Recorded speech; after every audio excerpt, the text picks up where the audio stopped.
ನಾವು ಹುಷಾರಿಂದ ಗಾಡಿ ಓಡಿಸ್ಬೇಕು. ಆಯ್ತಪ್ಪ. ಮಾತು ಕೇಳಣ್ಣಯ್ಯ ಮಾತು ಕೇಳು, ಮಾತು ಕೇಳಣ್ಣಯ್ಯ ಮಾತು ಕೇಳು, ಸಂಚಾರ ನಿಯಮ ನೀವು ಕಾಪಿ ನೋಡು.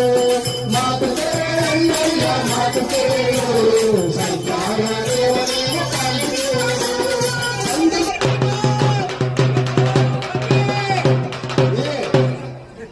ಏನ್ ಮಾಹಿತಿ ಹಾಕಂದ್ರ ಸಂಚಾರ ನಿಯಮಗಳ ಬಗ್ಗೆ ಮಾಹಿತಿ ಹೇಳಕ್ ಬಂದ್ರ ಅಂತ ಹೇಳಂದ್ರ ಏನೇನಾರ ಸಾಲ ಆಕೈತಿ ಅಲ್ಲೇ ಹುಡುಗ. ಬಾ ಬಾ ಬರ್ರಿ ಬರ್ರಿ ಬರ್ರಿ.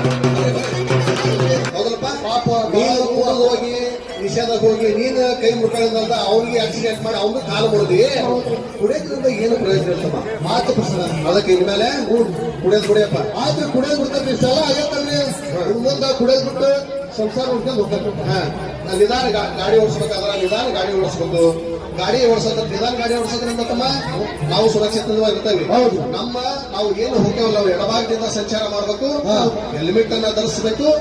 ಜೊತೆಗೆ ಗಾಡಿ ಒಳಗೆ ಏನು ಡ್ರೈವಿಂಗ್ ಲೈಸೆನ್ಸ್ ಗಾಡಿಗೆ ಸಂಬಂಧಪಟ್ಟಂತ ಎಲ್ಲಾ ದಾಖಲಾತಿಗಳನ್ನ ಗಾಡಿ ಒಳಗೆ ಇಟ್ಕೋಬೇಕು. ಅದ್ರ ಜೊತೆಗೆ ತಮ್ಮ ನಾವು ಗಾಡಿ ತಗೊಂಡು ಹೋಗೋದು ಮೊದಲ ಗಾಡಿ ಸರಿ ಐತೆ ಅಂತ ಒಂದ್ಸರಿ ಬಿಟ್ಟು 2 ಸರಿ ನೋಡ್ಕೋಬೇಕಪ್ಪ. ಯಾಕಂದ್ರೆ ನಡಿ ಹೋಗಿ ಏನಾರ ಆಗ್ಬಾರ್ದಲ್ಲ. ಅದಕ್ಕೆ ಇನ್ಮೇಲೆ ಕುಡಿದು ಬಿಟ್ಟು ತಮ್ಮ ಕುಡಿದು ಗಾಡಿ ಓಡಿಸಬಾರ್ದು. ಮೊಬೈಲ್ ಮಾತಾಡಿಕಂತ ಗಾಡಿ ಓಡಿಸಬಾರ್ದಮ್ಮ. ಹೌದಲ್ಲ. ಹೆಲ್ಮೆಟ್ ಕಡ್ಡಾಯವಾಗಿ ಹಾಕೋಬೇಕು. ಎಲ್ಲಿ ತಿರುವು ಇರ್ತಾವು ಅಲ್ಲಿ ತಿರುವುಗಳಲ್ಲಿ ಅಲ್ಲಿ ಹೋಗಿ ಗಾಡಿ ಓವರ್ಟೇಕ್ ಮಾಡೋದು ಅಂತದೆಲ್ಲ ಮಾಡಬಾರ್ದಪ್ಪ. ಯಾಕಂದ್ರೆ ಇದೇ ಬರ ಗಾಡಿ ಕಾಣಂಗಿಲ್ಲ. ಒಮ್ಮೆ ನಮಗೆ ಬಂದ್ರೆ ಅವ್ನಿಗೆ ಮೈ ಮೇಲಕತ್ತಿ ನಿನಗೆ ಮೈ ಮೇಲಕತ್ತಿ. ಹೌದು. ಅಲ್ಲಿ ಅಪಘಾತ ಆಕ್ಸಿಡೆಂಟ್ ಆಕವ.